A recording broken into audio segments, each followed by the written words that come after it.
Hello friends, मेरा नाम सिद्धार्थ सिन्हा है और ये वीडियो बना रहा हूँ जेआईबी कोर्स का जो एक पेपर 1 होता है जिसका नाम है principle and practices of banking. ठीक है, मॉड्यूल ए जिसे हमें पढ़ना है इंडियन फाइनेंशियल सिस्टम। तो इंडियन फाइनेंशियल सिस्टम होता क्या है उसको जनरल मीनिंग समझ लेते हैं या डेफिनेशन। देखिए, कोई एक सेक्टर है जिसके पास सरप्लस कैपिटल है तो क्या करता है, दूसरे डेफिशिएंट सेक्टर यानी जिसका कम कैपिटल होता है उसको ट्रांसफर करता है। ठीक है, ए प्लेटफॉर्म, इसको क्या लिख सकते हैं, प्लेटफॉर्म ऑफ ट्रांसफरिंग कैपिटल और money from one surplus sector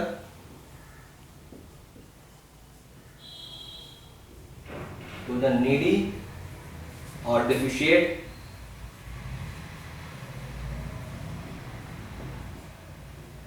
sector। अब ये जो होता है आपका क्या नाम है, इंडियन फाइनेंशियल सिस्टम। ठीक है, यानी हम इसको शॉर्ट फॉर्म में IFS लिख सकते हैं। IFS के कई पार्ट्स होते हैं, जैसे एक होता है IRDA, insurance regulatory development authority इसका नाम होता है। एक होता है सेबी जो मनी मार्केट को कंट्रोल करता है। स्टॉक एक्सचेंज इसका नाम होता है। ठीक है, दूसरा होता है सेंट्रल बैंक। तो इंडिया में सेंट्रल बैंक RBI होती है, रिजर्व बैंक ऑफ इंडिया, मालूम होगा आप सभी को। ठीक है, इसके अंदर बहुत सारी ऑर्गेनाइजेशन आ जाती है। फॉर एग्जाम्पल कॉमर्शियल बैंक हो गया, फिर इसके अंदर आ जाता है आपको कोऑपरेटिव बैंक हो गया,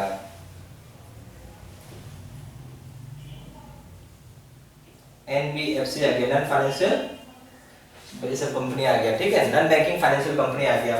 इस तरीके से बहुत सारा आपका इसमें आ जाता है। फिर आपका आ गया इसी का, फिर आपको बहुत सारा इसमें ये आपको फिर क्या करती है, एक तरह का बैंकर टू बैंक है, बैंकर्स टू बैंक। फिर ये है आपका बैंकर टू गवर्नमेंट है। अब स्टॉक एक्सचेंज में इसमें क्या होता है, इक्विटी, डेरिवेटिव्स, इस तरीके से बहुत सारा चीज होता है। इसमें भी बॉन्ड्स भी रहता है, डिवेंचर रहता है, IRDA में। इसमें आपका एक तो हो जाता है आपका इंश्योरेंस का सेक्टर आ जाता है। ठीक है, इसमें एक और बढ़ा दीजिए, पेंशन भी आता है।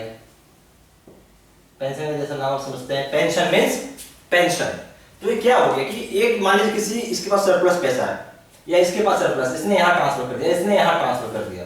This is known as Indian financial system, IFS। Clear हो गया? तो आप इस तरीके से इसको बना सकते हैं। तो ये आपको मोटा मोटी एक आइडिया देने का था कि क्या होता है IFS, Indian financial system. It's a platform transferring capital और money from one sector to the needy और डेफिशिएंट सेक्टर। इसमें बहुत सारे ये सब इंटरमीडिएट सेक्टर होते हैं, इंटरमीडिएट सेक्टर। जैसे कमर्शियल बैंक एक इंटरमीडिएट है, कोऑपरेटिव बैंक, NBFC है, बैंक। ये सब मैं आपको एक लिंक देता हूँ यहाँ पे, आप उसको नोट बना लीजिएगा।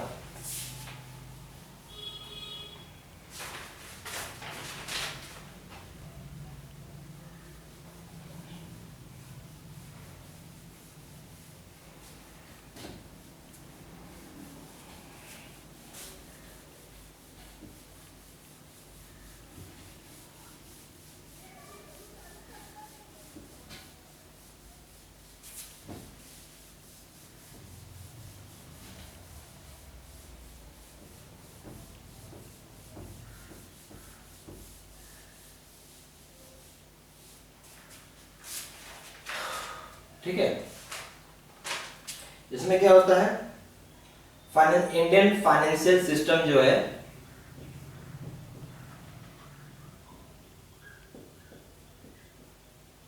is a mixture of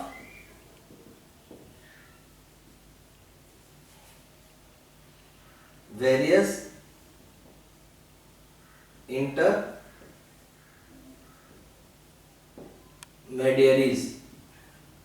ठीक है, लाइक बैंक, आपका लाइक हो गया, एक बैंक हो गया, बैंक में भी कॉमर्शियल बैंक होता है, कोऑपरेटिव बैंक होता है, फिर हो गया इक्विटी हो गया, ठीक है, फिर आपका पेंशन डाल दो,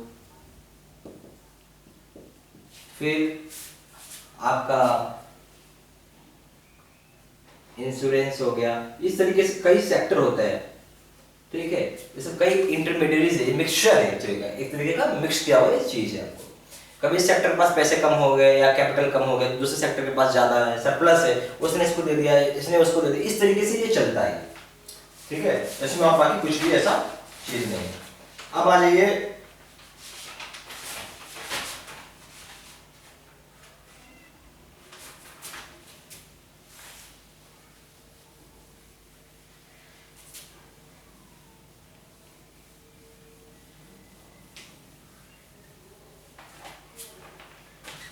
अब हम थोड़ा थोड़ा ओवरव्यू लेना चालू करते हैं।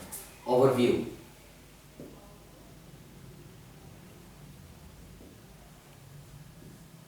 हम लोग सबका एक जायजा या ओवरव्यू लेना चालू करते हैं, ठीक है। सबसे पहले हम लोग चालू करते हैं कॉमर्शियल बैंक से।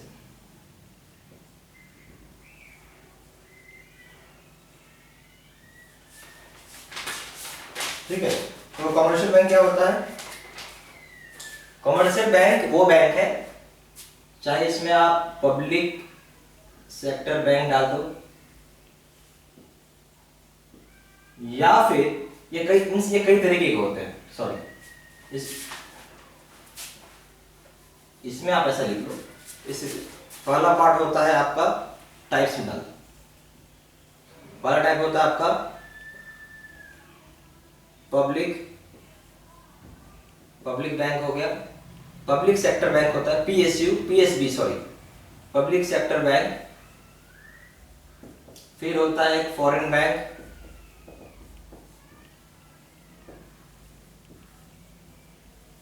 फिर होता है आपका private bank.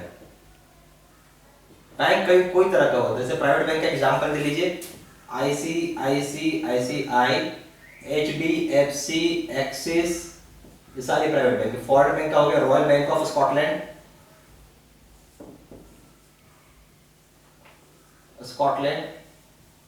Bank of America,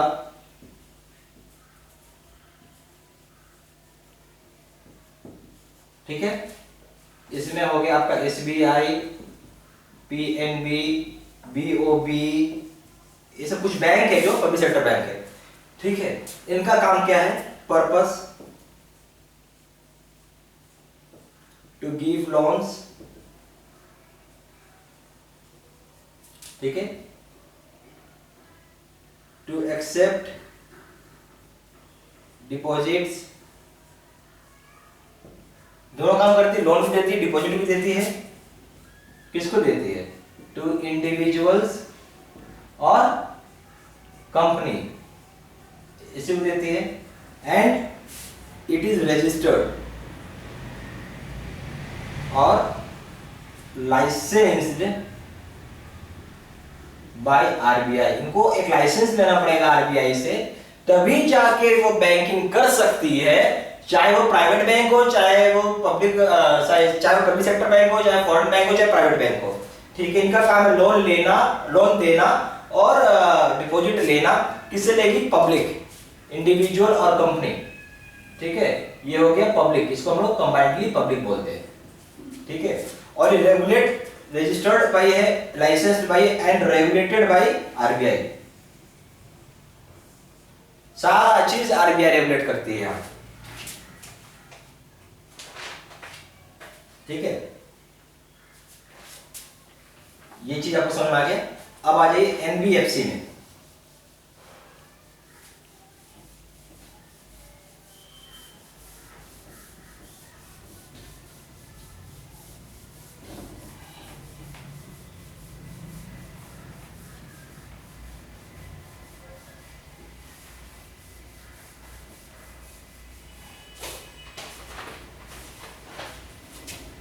NBFC ये क्या होता है? Non banking financial companies.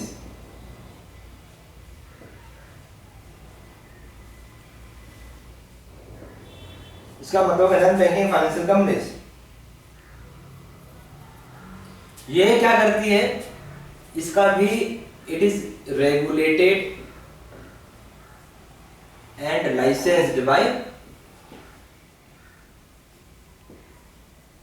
RBI. ये रेगुलेटेड होती है और लाइसेंस्ड बाय होती है आरबीआई से, ठीक है। But it is different from bank.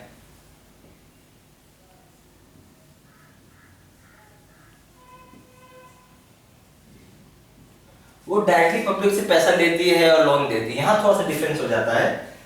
अभी तक क्या हो रहा था कि आप बैंक में डायरेक्टली पब्लिक से लेती है पैसा और लोन एक तरीके से देती है, पैसा लेती है लोन देती है।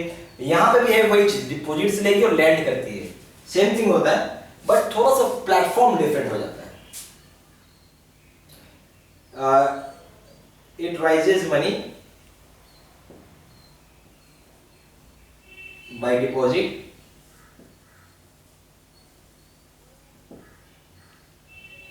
एंड lends money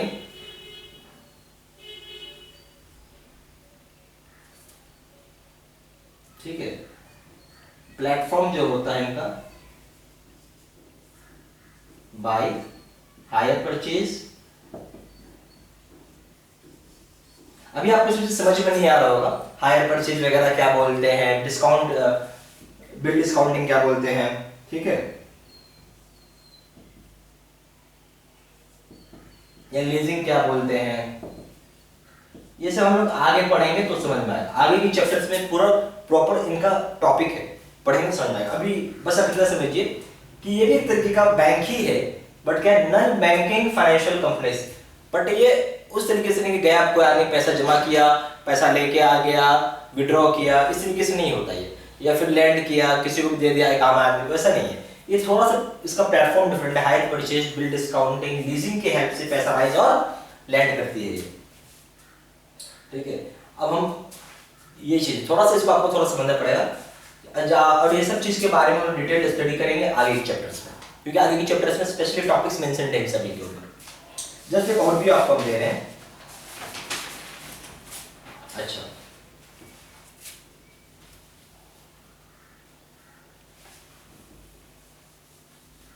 ये सारा चीज आप लिखते जाइएगा, कोई पार्ट छोड़िएगा।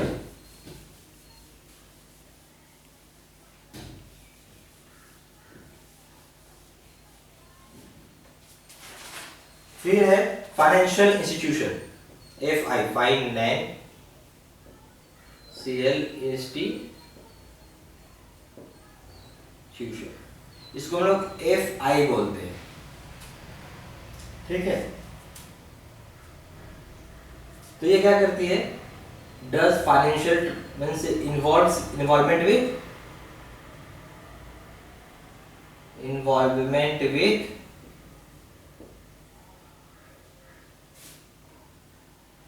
इन्वेस्टमेंट्स, लोन्स, डिपॉजिट्स, ठीक है। और ये basically involvement with investment, loans, deposits, basically involve with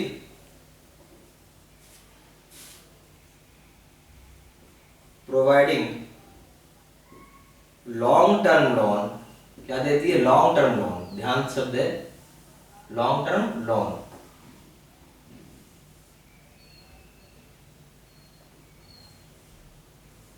शब्द basically involve with long term loan provided to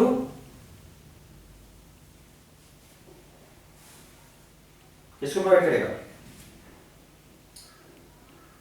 provide to industry and agriculture.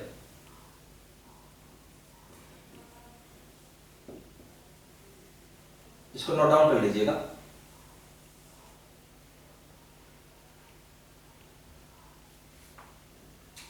F I होता है जो, जिसको हम शॉर्ट फॉर्म लिख रहे हैं F I, raises money through long term deposits, long term deposits, या आप इसको लॉन्ग टर्म डिपॉजिट को आप एफडी भी बोल सकते हैं, fixed deposit, and it is tax free bond, tax free bonds और deposits covered under 80cc sector, sorry 80C sector में covered 80C section of income tax.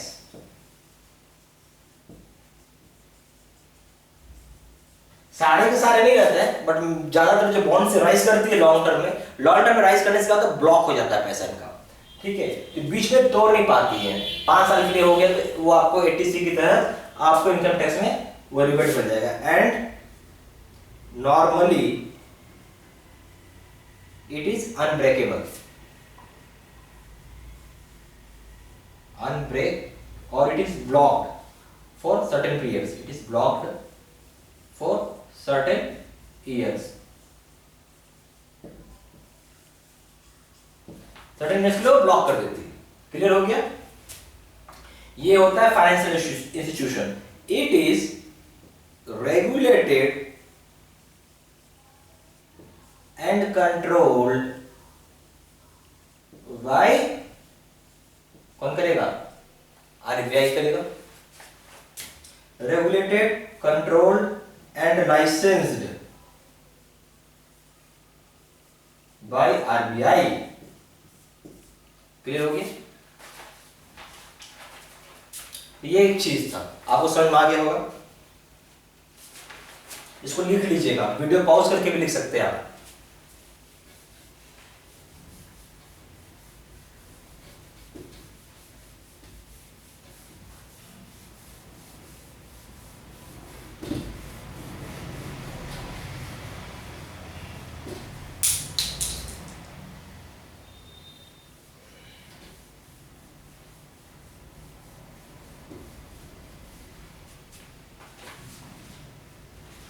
अब आ जाइए कोऑपरेटिव बैंक में।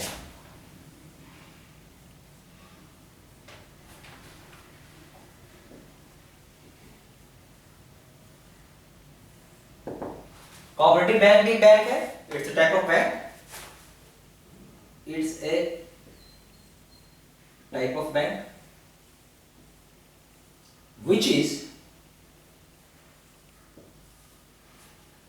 which accepts deposits and lends money to public में दोनों आ गया, that is individual and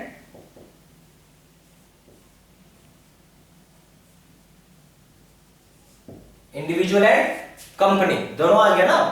cooperative bank का मतलब क्या है? एक टाइप ऑफ बैंक है ये भी, जो कि एक्सेप्ट करता है डिपॉजिट, लेंड करता है मनी पब्लिक को, जिसमें कि इंडिविजुअल और कंपनी दोनों आ गए। क्लियर हो गया आपको बात?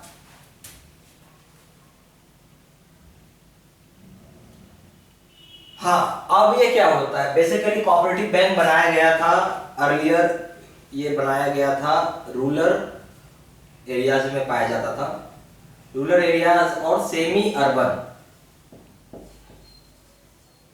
आप लोग बैंक में काम करते हैं, रूरल एरिया समझते होंगे, गांव, सेमी अर्बन समझते होंगे, कस्बा जिसको बोलते हैं, यहीं पे पाया जाता था। ठीक है, तो ये पहले लैंड करता था मनी एग्रीकल्चर को, टू एग्रीकल्चर या to farmers, to agriculture activities, agriculture and allied activities को करता था, just like a money lender.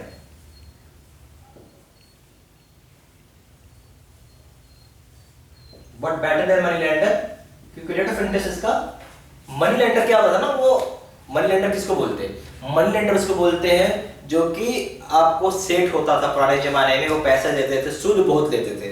ठीक है, ये बैंक है और ये सूद कम लेता है, but it is organised, bank and charges rate of interest in a lower way. ROI का मतलब क्या होता है? Rate of interest in a rate of interest in a low rate as compare to money lender,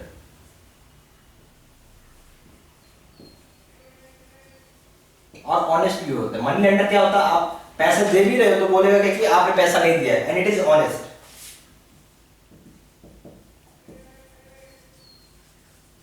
ठीक है, ये चीज हो गया। अब क्या होने लगा, पहले रूरल एरिया में था, बाद में अर्बन एरिया में भी आने लगा। ठीक है, रूरल छोड़ के अब अर्बन एरिया में भी आने लगा। ठीक है, after its success in rural areas, cooperative banks started operating in urban areas.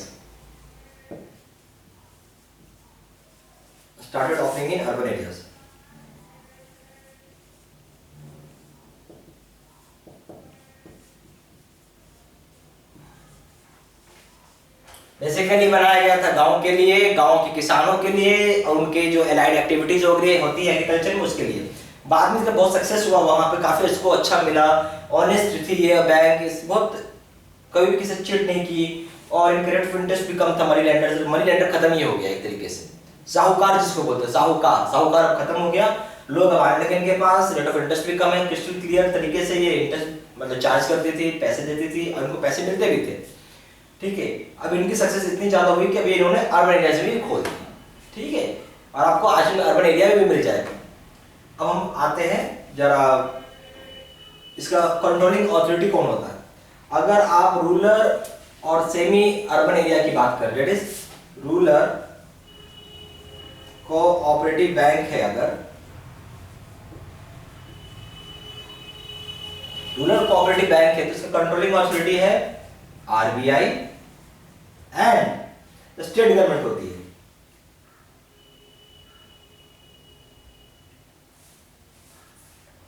नहीं, आरबीआई होती है और एक होता है नाबार्ड होता है, यहाँ पे sorry not state government, NABARD होता है। ठीक है, नाबार्ड क्या होता है? ठीक है, नाबार्ड होता है आपका national bank for agriculture and rural development. ध्यान लिख देते हैं अगर आपको मालूम नहीं, national bank national bank for agriculture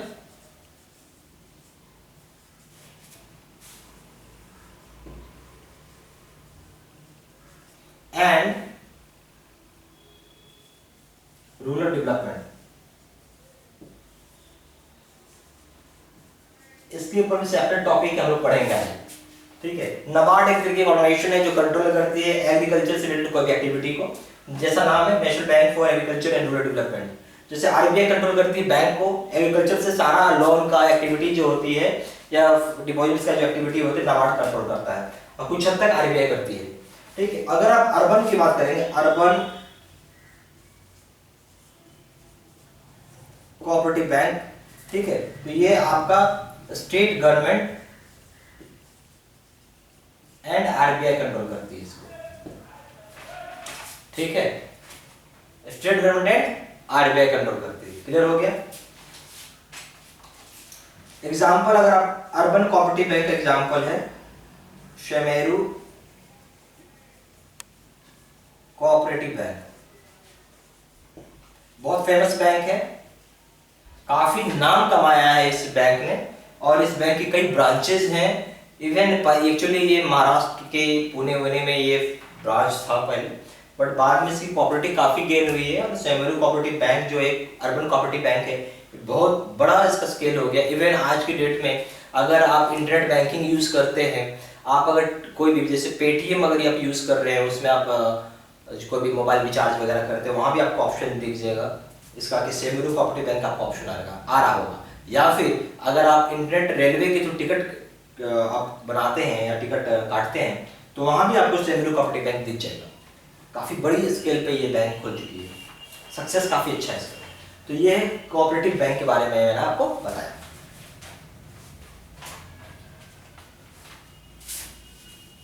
अब होने के लिए बहुत सारा इसमें, अब आपको रूरल बैंक भी है, तो वो सब आगे आपको मिलेगा। फिर भी एक आउटलाइन दे देता हूं मैं आपको।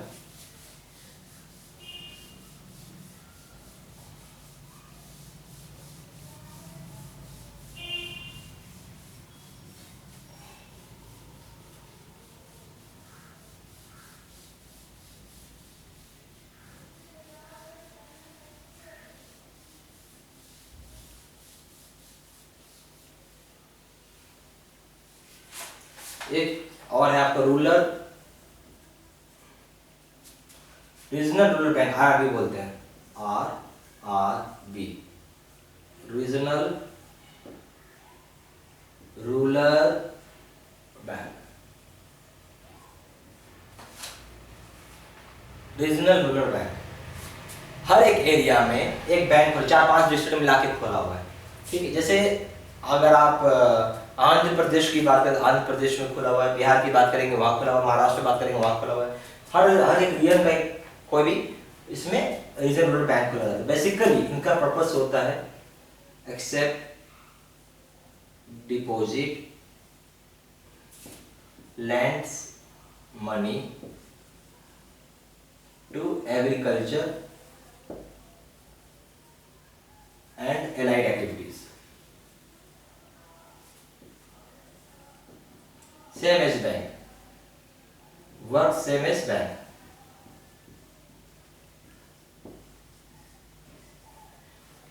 अब इसका पूरा डिटेल्ड इंफॉर्मेशन जो होता है वो हम आगे की चैप्टर में पढ़ेंगे, क्योंकि अभी पढ़ने कोई फायदा नहीं है। कंट्रोलिंग ऑथोरिटी जो होता है इसका,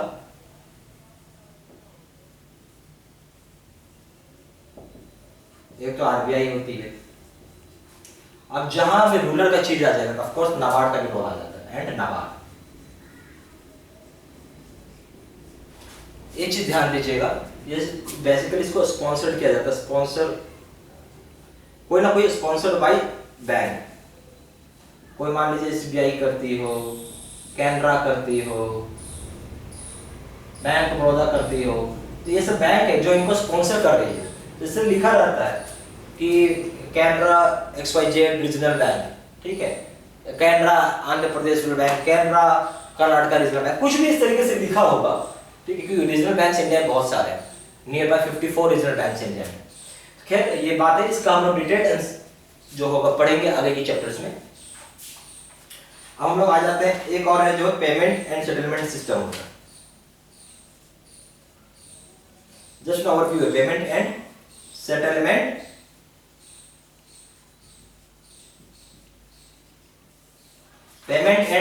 सिस्टम है। तो पेमेंट एंड सेटलमेंट सिस्टम कैसे होता है इंडिया में? आपको पता होगा NEFT, IMPS, RTGS। आपने जो कॉम्पिटिशन में तैयारी किया हो जरूर पढ़ा होगा। Indian payment settlement basically NEFT, IMPS, RTGS, cheque, transfer, ठीक है, इस तरीके से आपका सेटलमेंट किया जाता है। ये सब चीज का आप आई थिंक आपको समझ में आ गया। NEFT, IMPS, RTGS, cheque, transfer, ये सब चीज कुछ बहुत बड़ा चीज नहीं। इसके थ्रू इसकी हेल्प से बेसिकली सेटलमेंट कैरी होता है, ठीक है, एक बैंक से दूसरे बैंक को, या एक ही बैंक में अगर दो एक आपका मान लीजिए जैसे SBI में आपका भी अकाउंट, SBI में किसी और का भी अकाउंट है, ट्रांसफर करना चाहते हैं, पैसे भेजने चाहते हैं, तो ट्रांसफर के थ्रू हो जाएगा, ठीक है, आसानी से ट्रांसफर हो जाता है। या फिर चेक के थ्रू पेमेंट कर सकते हैं। अगर आप मान लीजिए अपने ही बैंक के अपना SBI से आप मान लीजिए कि कैनरा को भेजना चाहते हैं, तो चेक काम कर जाएगा, RTGS काम कर जाएगा, IMPS काम कर जाएगा, NEFT काम कर जाएगा। बट अगर बैंक टू बैंक मतलब एक ही बैंक में intra bank SBI to SBI करेंगे, ये चार चीज काम नहीं करता, सिर्फ चेक का काम करेगा, ट्रांसफर। और ये मान लीजिए bank SBI to SBI transfer होगा, ठीक है, तो यहाँ पे आपको चेक या फिर आप डेबिट वाउचर पे साइन करके ट्रांसफर भी करवा सकते हैं। नहीं तो अगर आप SBI टू PNB करना चाहते हैं तो NEFT, IMPS और RTGS से हो जाएगा। ठीक है, ये तो तुरंत हो जाता है, ट्रांसफर एक ही बैंक का है। चेक में भी तुरंत हो जाएगा, और यहाँ पे चेक भी होता है। सबसे ज्यादा टाइम चेक को लगेगा 3 working days actually, 3 working day में क्लियर होगा। IMPS तो इंस्टेंट होता है, तुरंत, और ये 24/7 काम करता है, मल्टीप्लाई बाय 365 डेज।